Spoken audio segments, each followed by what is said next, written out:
Hello friends, कैसे हैं आप सब लोग। आज हम लोग स्वस्थ ऋतु में नेचुरोपैथी का एक और टॉपिक है फास्टिंग थेरेपी। इसके बारे में डिस्कस करेंगे। ये आयुर्वेद का भी एक टॉपिक है। ठीक है, बीएमएस में कभी कभी इसको भी 10 नंबर या 5 नंबर में पूछ लिया जाता है। ठीक है, तो फास्टिंग थेरेपी बेसिकली उपवास चिकित्सा है या इसे आकाश तत्व चिकित्सा भी कहते हैं। ठीक है, इसमें हम लोग देखेंगे कि ये फास्टिंग थेरेपी होती क्या है, इसके बारे में जानेंगे। ये कितने प्रकार से हम लोग फास्टिंग कर सकते हैं, इसके बारे में देखेंगे, और शरीर पर इसके क्या फ़ायदे और क्या नुकसान होते हैं, इसके बारे में भी डिस्कस करेंगे। ठीक है, तो आप ये खाली प्लेट देख करके समझ सकते हैं कि मतलब कि खाना ना खाना या भोजन का ग्रहण ना करना या किसी प्रकार से रिस्ट्रिक्टेड डाइट को फॉलो करना, ठीक है, इसे फास्टिंग थेरेपी के अंतर्गत रखा जाता है। तो चलिए स्टार्ट करते हैं। तो सबसे पहले ये देखते हैं कि फास्टिंग थेरेपी होती क्या है। तो देखते हैं कि जो आकाश तत्व है वो पंच तत्वों में विशेष महत्व रखते हैं। हम सभी जानते हैं कि जो सृष्टि है ये पंच तत्वों से मिलकर बनी है। ठीक है, और ये पांचों तत्व कौन कौन से हैं? आकाश, जल, वायु, अग्नि, पृथ्वी। ठीक है, तो इसमें पंच तत्वों में विशेष महत्व रखता है। और हमारे शरीर में जितने भी कोष्ठ, छिद्र और रिक्त स्थान है वे सब आकाश तत्व से ही बने हैं। ठीक है, जितने भी हमारे कोष्ठ, छिद्र और रिक्त स्थान आदि हैं इसमें आकाश महाभूत की अधिकता पाई जाती है। ठीक है, स्रोतस जितने भी हैं उसमें भी आकाश महाभूत की अधिकता होती है। प्राकृतिक चिकित्सा विज्ञान में माना गया है कि सभी रोगों में शरीर में विजातीय तत्व इकट्ठा होते ही हैं। ठीक है, तो सब ये भी माना गया है कि जब भी रोग होता है तो जो विजातीय, जो टॉक्सिक पदार्थ होते हैं वो शरीर में इकट्ठा हो जाते हैं। अतः सभी रोगों में प्रथम चिकित्सा के रूप में पूर्ण अथवा आंशिक उपवास करवाना चाहिए। ठीक है, और इस सब में अब आयुर्वेद में भी देखा जाए तो रोग कब उत्पन्न होते हैं? जब मुख्यतः अग्नि का बल जो कम हो जाता है। तो अग्नि को सामान्य अवस्था में लाने के लिए, ठीक है, उपवास रख सकते हैं। तो प्रथम चिकित्सा के रूप में आंशिक उपवास या पूर्ण उपवास करा सकते हैं। ठीक है, और इन तत्वों से, उपवास के कारण इन स्थानों से जो विजातीय तत्व हैं वो बाहर भी निकल जाते हैं। ठीक है, इसी पे डॉक्टर कैटरिंग ने उपवास व भूखों मरनों पे अंतर स्पष्ट किया है। ठीक है, तो उपवास ये होता है, उपवास प्रथम भोजन छोड़ने से प्रारंभ होकर वास्तविक भूख लगने पर समाप्त होता है। ठीक है, हमने खाना खाया या फिर भोजन छोड़ दिया, ठीक है, चलो छोड़ दिया, उसके बाद जब हमें भूख लगेगी दोबारा तब तक को हम उपवास मान सकते हैं। ठीक है, और भूखों मरना वास्तव में भूख लगने से प्रारंभ होकर हमें भूख लगी और हमें खाना नहीं मिला और अंत में मृत्यु पर समाप्त होता है और लास्ट में पर्सन की डेथ हो जाती है, इसे भूखों मरना कहते हैं। ठीक है, उपवास करने से शारीरिक विकृति दूर होने के साथ साथ मन व आत्मा भी शुद्ध होते हैं। ठीक है, शारीर की विकृतियां तो दूर भी होती हैं, मन व आत्मा भी शुद्ध होते हैं तथा व्यक्ति अध्यात्म व ईश्वर की तरफ झुक जाता है। ठीक, भारतीय संस्कृति में देखा जाए तो प्राचीन काल से ही उपवास को धार्मिक कर्मकांड के रूप में माना जाता है। ठीक है, और बहुत से उपवास बहुत सी रीतियों से किए जाते हैं। ठीक है, आजकल प्रचलित धार्मिक उपवासों में सिर्फ अन्न व मांस आदि का जो पदार्थ हैं, ठीक है,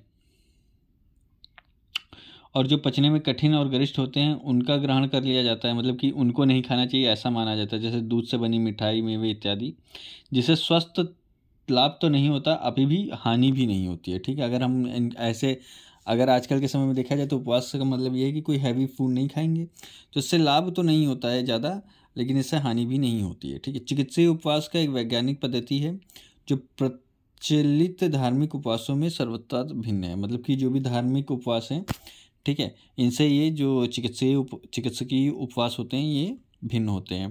ठीक, उपवास एक दृढ़ निश्चय होता है जो कि नियंत्रित व निर्धारित अवस्थाओं में ही किया जाता है और यह एक तरह से तप व आत्म शुद्धिकरण का उपाय होता है। ठीक है, अब इसके बाद देखते हैं उपवास के प्रकार, मतलब उपवास हम कितने टाइप से रख सकते हैं। तो पहला आता है लघु उपवास। तो लघु उपवास में 3 से 7 दिन के पूर्ण उपवास को लघु उपवास कहते हैं। मतलब कि पूरा का पूरा दिन उपवास रखेंगे, ठीक है, 3 से लेकर 7 दिन तक, उसे लघु उपवास कहते हैं।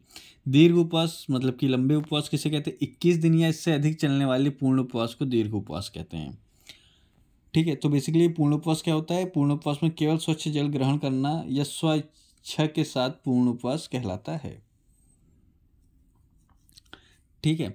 इसे उपवास कहते हैं। लघु उपवास या दीर्घ उपवास ये हो गए। फिर इसके बाद उपवास की अगर बात की जाए तो सप्ताह में 1 दिन का पूर्ण उपवास रखना साप्ताहिक उपवास कहता है। वीकली 1 दिन रखा जाए, ठीक है, उसे कहते हैं। पूर्ण उपवास के बारे में देखिए जा चुके हैं कि पूर्ण उपवास केवल स्वच्छ जल का ग्रहण करना स्वेच्छा के साथ पूर्ण उपवास कहलाता है। अब अगर इसके बाद कड़ा उपवास देखा जाए तो कड़े उपवास में यह उपवास असाध्य रोगों में किया जाता है, ठीक है। और इसमें पूर्ण उपवास के नियमों का कठोरता से पालन किया जाता है, मतलब कि एकदम कठोरता से पालन किया जाता है कि इसके अलावा कुछ नहीं करना है, ठीक है, ऐसी चीज़ें, ठीक। रेस्ट्रिक्शंस बहुत ज़्यादा होते हैं इसमें। इसके बाद टूट उपवास, तो टूट उपवास बेसिकली इसमें 2 से 7 दिनों का उपवास कर कुछ दिनों तक हल्के प्राकृतिक आहार का सेवन किया जाता है, फिर पुनः उपवास किया जाता है। इसमें 2 से 7 दिन तक उपवास रखा जाता है, फिर कुछ दिन तक हमने हल्का भोजन किया, फिर उसके बाद उपवास किया, ठीक है। और यह प्रक्रिया कई बार उपवास अब दोहराई जाती है और इसे टूट उपवास कहते हैं, और इस प्रोसेस को कई बार किया जाता है जिससे इसे टूट उपवास कहा जाता है। प्रातःकालिक उपवास, तो यह उपवास सरल है। इसमें प्रातःकालीन भोजन को छोड़ दिया जाता है और दिन में 2 बार ही भोजन को ग्रहण किया जाता है, ठीक है। इस उपवास में मॉर्निंग का जो ब्रेकफास्ट है उसको स्किप कर दिया जाता है, लंच और डिनर किया जाता है। सायंकालिक उपवास में इस उपवास में सायंकालीन का भोजन त्याग कर देते हैं और दिन में केवल एक समय भोजन करते हैं। इसमें दिन का सिर्फ एक बार भोजन करते हैं, ठीक है। और इन दोनों प्रोसेस में जो भी आहार लेते हैं वो नॉर्मल होना चाहिए, प्राकृतिक होना चाहिए और सुपाच्य मतलब इजीली डाइजेस्ट हो जाए, ऐसा भोजन करना चाहिए। फिर इसके बाद देखते हैं एक आहारोप उपवास, ठीक है। तो एक आहारोप उपवास क्या होता है कि एक समय में एक ही चीज़ का सेवन एक आहारोप उपवास कहलाता है। जैसे कि सिर्फ दुग्ध का सेवन कर रहे हैं तो दुग्ध का ही सेवन करें, ठीक है। किसी पर्टिकुलर फल का सेवन कर रहे हैं तो किसी पर्टिकुलर फल का ही सेवन करें, ऐसी चीज़ें, ठीक है। जैसे कि अगर एक समय में केवल सब्जी का सेवन या केवल सलाद का सेवन या केवल रोटी का सेवन, इस तरह से भी लिखा जा सकता है। रसोपवास, तो रसोपवास में फलों का रस व सब्जियों के सूप को लेकर उपवास रसोपवास कहलाता है। इसमें जो है ना कोई भी ठोस पदार्थ नहीं ले सकते हैं, रस ही ले सकते हैं सभी के, जूस और रसेस, ठीक है, सॉरी जूसेस भी ले सकते हैं लेकिन किसी प्रकार का ठोस पदार्थ भोजन के रूप में नहीं ग्रहण कर सकते। फलोपवास, तो फलोपवास में जो भी रसदार फल होते हैं या हरे शाकों पर, ये पर लिखा है, या हरे शाकों मतलब कि हरी सब्जियां और रसदार फल, इनके सेवन करते रहने को, मतलब इनका सेवन जब किया जाता है तो उस उपवास को फलोपवास कहते हैं, ठीक है। फिर इसके बाद देखते हैं दुग्धोपवास, तो दुग्धोपवास में दुग्ध को दिन में 4 से 5 बार पीकर उपवास करना दुग्धोपवास कहलाता है। इसे दुग्ध कल्प भी कहा जाता है, ठीक है।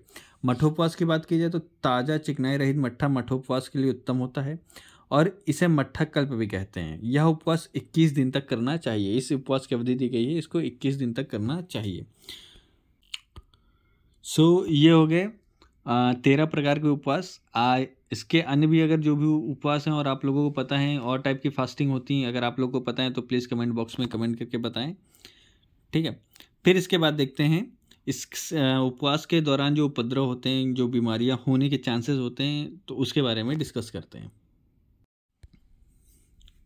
सो उपवासकालीन उपद्रव, अगर हम फास्टिंग कर रहे हैं, कोई पर्सन फास्टिंग कर रहा है तो उससे उसको कौन कौन सी कॉम्प्लिकेशंस आ सकते हैं उसके कारण, तो हल्का ज्वर उत्पन्न हो सकता है, चक्कर आ सकता है, सिर दर्द हो सकता है, अनिद्रा हो सकती है, मुख का स्वाद बिगड़ना हो सकता है या उदर की मांसपेशियों में ऐंठन भी हो सकती है, अपच मतलब इंडाइजेस्टिव, खाना पच नहीं सकता है, ठीक है, मूत्र अवरोध हो सकता है, नाड़ी की गति का मंद अथवा तीव्र होना, ठीक है, पल्स उसकी तेज या धीमी हो सकती है,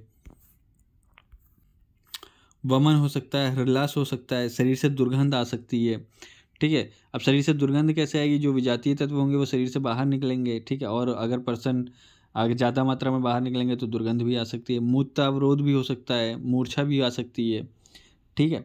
अगर उपवास के दौरान जो है तो कई बार जो है विबंध जैसी स्थिति भी उत्पन्न हो जाती है। तो विबंध जैसी स्थिति से निपटने के लिए एनीमा दे करके रोगी की मल की शुद्धि करा सकते हैं हम लोग, ठीक है।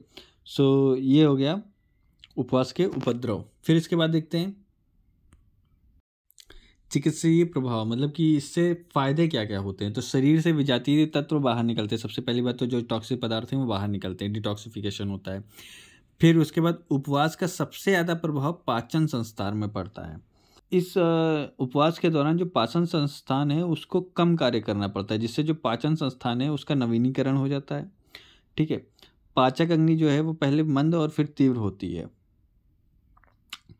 ठीक है, जिससे आंतों में जमा मल बाहर निकल जाता है। और क्या हो सकता है, जैसे शरीर के टॉक्सिक पदार्थ बाहर निकल जाते हैं तो उससे रक्त भी शुद्ध हो जाता है, तो ब्लड भी साफ होने, ब्लड को भी रक्त के भी साफ होने, रक्त भी साफ हो जाता है, ठीक है। फिर भोजन के पाचन के बाद उत्पन्न कुछ विजातीय तत्व रक्त द्वारा शोषित होते हैं, तत्पश्चात वृक्क द्वारा शरीर से बाहर निकाल दिए जाते हैं। उपवास के समय इन तत्वों का रक्त में कमी हो जाने से मूत्रवा संस्थान को कम कार्य करना पड़ता है और उसको भी थोड़ा विश्राम मिलता है, कार्य क्षमता बढ़ती है, ठीक है। मतलब किडनियों को भी थोड़ा कम कार्य करना पड़ता है। अत्यधिक भोजन करने से त्वचा के नीचे की जो चर्बी एकत्र हो जाती है, तब त्वचा से पसीने निकलने वाले छिद्र बंद हो जाते हैं। परिणामतः त्वचा द्वारा पसीने के रूप में शारीरिक विष बाहर नहीं निकल पाता। उपवास के दौरान त्वचा में स्थित श्वेत ग्रंथियाँ अपना कार्य सुचारू रूप से करने लगती हैं और उससे भी टॉक्सिक पदार्थ बाहर निकल जाते हैं। और उपवास से मानसिक शक्ति का भी विकास होता है, जिससे व्यक्ति की इच्छा शक्ति व कार्य शक्ति दोनों बढ़ती है, ठीक है। स्थौल्य चिकित्सा में उपवास एक महत्वपूर्ण साधन या महत्वपूर्ण पद्धति के रूप में लिया जा सकता है, ठीक है। तो स्थौल्य जो मोटे लोग हैं उनमें फास्टिंग कराई जाती है, या हम सभी जानते हैं, ठीक। सो ये हो गया है उपवास के चिकित्सीय प्रभाव या उपवास के फायदे। सो आई होप आपको ये जो फास्टिंग थेरेपी है इसके बारे में समझ में आया होगा, और आप कमेंट बॉक्स में कमेंट करके बता सकते हैं कि और किन किन तरीक़ों से जो फास्टिंग है वो कर सकते हैं। अगर वीडियो समझ में आई हो, पसंद आई हो, तो वीडियो को लाइक करें, चैनल को सब्सक्राइब करें। आप हमें फेसबुक और इंस्टाग्राम पे फॉलो कर सकते हैं, जिसका लिंक डिस्क्रिप्शन में दिया हुआ है। वीडियो को ज़्यादा से ज़्यादा लोगों में शेयर करें, and thank you so much for watching.